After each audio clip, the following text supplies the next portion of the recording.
In Korean, certain words naturally go with 우리, which means our, instead of 나의, which means my. For example, you might hear 우리 남편, meaning our husband, or 우리나라, meaning our country in K-dramas. If you use 나의 instead of 우리 with these words, it sounds unnatural and can even change the meaning. For instance, if someone says 내 나라, meaning my country, it might sound a bit strange or even arrogant, as if they're claiming to be the king. Similarly, if someone says 내 남편, it could come across as if they're bragging about their husband. This use of 우리 shows how deeply rooted collectivism is in Korean culture.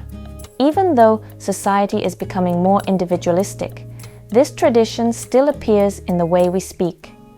In short, 우리 is a key aspect of Korean culture. If you understand this, you'll discover a new way of thinking through the language.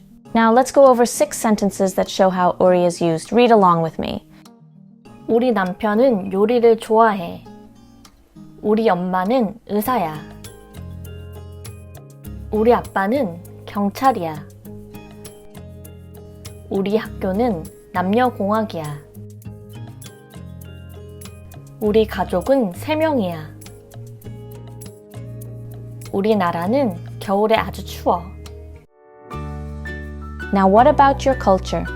Are there any words or expressions that reflect a collective way of thinking, like 우리 in Korean? How do they influence how people communicate? If this is your first time watching, I'm Sunny, your Korean study buddy. In my videos, you will learn Korean with fan stories and pictures. 안녕!